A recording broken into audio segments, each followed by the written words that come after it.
As many of you know, I'm Dr. Alejandro. And I'm Dr. Emily.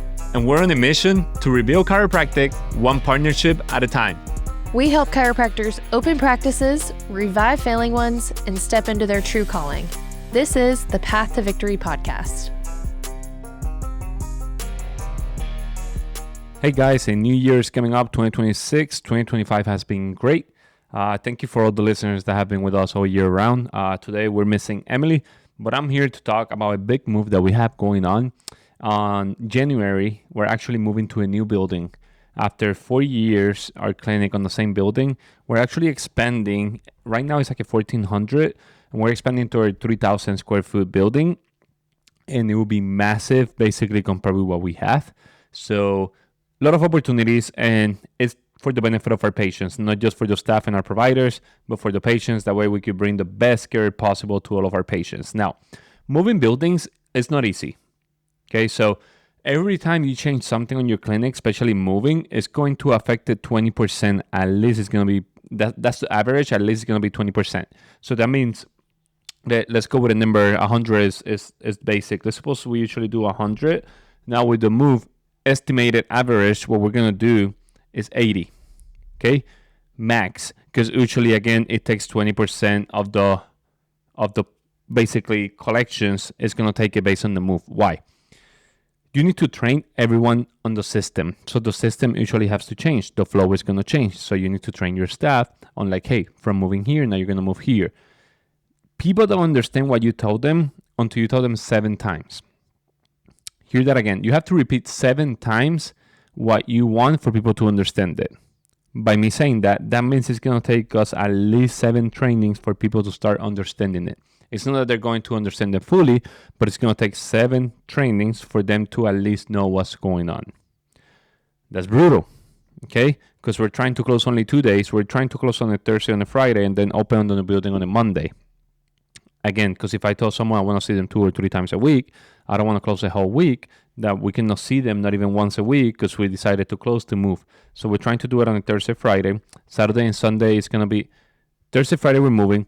Saturday, Sunday, we're fully training with the staff to start Monday. So it's going to be a busy season. What is supposed to be Christmas is supposed to be passive. It's going to be a busy season for us. Now with that is the consequences of the 20%. But we've been talking with the staff. We need to get them again on the mission, okay? Something that Emily spoke with them was the first day.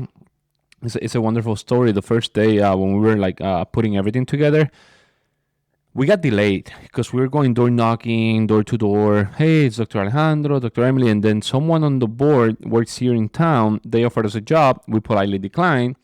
And then that person decided to report us to the board. He's part of the board, remind you. So everything that he says, they're going to believe that it's right. He reported us saying that we were practicing with our license. We were not practicing with our license, but that delayed our opening. We were going to open in September. It delayed us to November. But what did we do? We kept knocking on doors and working hard to get more people because I'm not just going to sit on my couch Monday to Sunday doing nothing. So we kept hustling, meeting people, meeting the community, doing, screenings, doing a lot of different stuff that we could talk about that kind of marketing. And then the weekend before we opened on a Monday. On that Saturday, I remember we were assembling things still and assembling. And then the Sunday we were assembling. And all of a sudden Emily left. And I remember I was literally doing the last thing. It was on the consultation room. We were building a desk. And all of a sudden I went to Emily. And she was coming to me on the hallway. And I was like bawling, just crying. It's crazy, this story. Because to this point, we built something from zero. And people are not going to understand what we're doing. Our staff is not going to understand the joy that we have for building that. So we need to remind them, we literally built everything from zero. And now seeing what we're doing, we're literally on a new building of 3,000 square feet. It's insane. So that day, I remember I was crying and Emily started crying. And she's like, what happened? I'm like, Em, we did it. We literally did it. And she's like, well, we haven't seen one single patient. I'm like, we did it. We did the hard work already. Now it's going to be the easy work. We're going to start seeing patients, serving our community, helping a lot of people. That's the easy work. The The hard work was like going out and about, meeting the community. And literally hard work for me was assembling the whole thing on the office because I'm not a handyman. So I just want you, if you went through that on your clinic, you built everything in your clinic, like put everything together, just, like sometimes just step back and acknowledge that, step back, calm down, and like remind yourself where everything started and where you are right now. And it's crazy that it's happening now at the end of the year, because now for 2026, I have big goals.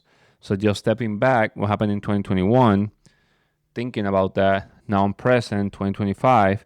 Now I'm thinking about the 2026, that it's going to be a crazy year. It's going to be great. Okay, a lot of growth, a lot of people that we're going to help. So I just want you to think about that and remind yourself where you started. Now going back, we're dealing with the staff. We're hiring new staff. It has been a pain in the butt. That has been super stressful. I have lost a lot of sleep. And now we're training a new chiropractor as well in our clinic. I'm trying to take over that. That way, I'm working harder. I'm not working harder. I'm working different right now. So putting the same amount of hours, but I'm just working different on training him. Do I like training people? No. But I have to do it, because by me training that chiropractor, that's going to help us overall build the 300 clinics. And that's what people need to understand. And that's what we try to tell our staff. By you doing this, you're helping us build the 300 clinics. By someone taking over Emily's position, Emily can be working behind the scenes on building the 300 clinics. But the 300 clinics are not built on the day-to-day adjusting people.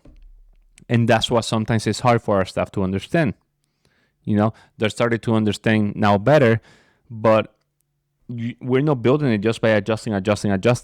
We're building it on the behind the scenes, training the people and like getting the systems ready, like studying the market, doing all the different things. And that is a Monday to Sunday because we enjoy it. Okay. So I just want you to challenge you, just step back, look what you have built, it's the end of the year. Look what you've built since you opened, what you did this year. If it was a record year, congrats. If it wasn't, it's totally fine. Because now we have 1 week for the new year. I want you to think about what could you do better for the 2026. Write your goals, okay? Make them smart. Put them on the cover of your cell phone, and let's build this together, okay? If you have any question, just reach out to us. And don't forget to join pathtovictorychiro.com. Don't forget to join the newsletter. We're pretty active in there. We're going to get more active in 2026. We're going to give you some scoops of what's going on behind the scenes over there. It's literally tools that people have been asking us on the DMs. We're just giving those tools as newsletter. So don't forget to subscribe.